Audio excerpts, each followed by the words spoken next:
Is Airbnb dead? Let's talk about it.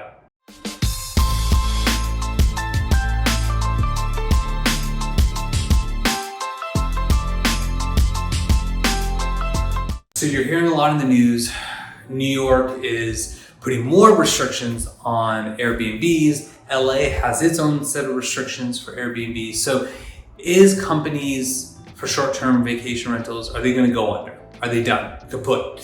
Short answer is they're probably gonna hurt, but they're not necessarily going away. Why? Because there are some markets that still allow for it.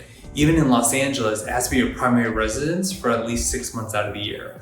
So that means there could be another 6 months of potential rental, potential there. Now, alternatively, in Ventura County, every city might be different, so you need to double check the laws. But if you have a multifamily, duplex, triplex, fourplex, whatever, you can actually rent out one unit for Airbnb and the other ones have to be traditional units, which might not be a bad idea. You get the steady income from one or two, and then you can almost like experiment, because for Airbnbs and vacation rentals, it actually is very time consuming if you're self-managing. If you're not self-managing, I've seen property managers charge between 20 to 30% of the gross rent, sometimes even higher. But these are things you have to think about. Now, the other aspect to Airbnb investing, we'll call them vacation rentals, short-term rentals, is really what it is, STRs, is all the fees that the city might tack on. Malibu has a 15% gross income tax.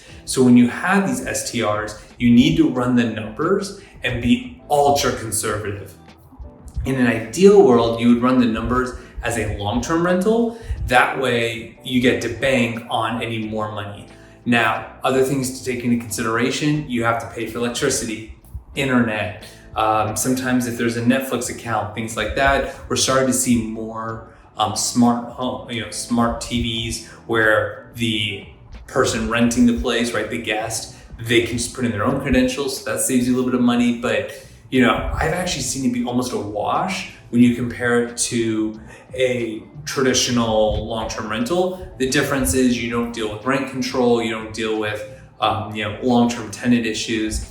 So those are just things you have to keep in mind. So I don't think that the short-term rental market's dead necessarily, but I do think that investors need to pivot. They need to pivot hard. They need to be ultra conservative, and they need to be very unique in their properties. Going to Joshua Tree isn't necessarily going to be a great market because it's oversaturated. Same with areas like Big Bear. I wouldn't be surprised if other markets like Temecula and other parts of the country might also have some high saturation. So your unit, your property either has to compete on price, not generally what you want, or on uniqueness, right? Does it have the hot tubs? Does it have the game rooms? Does it have a pickleball court? What are ways to give you a competitive advantage over others? I'd love to hear about your short-term rental strategies. Comment below. Don't forget to follow and subscribe, and I'll talk to you later.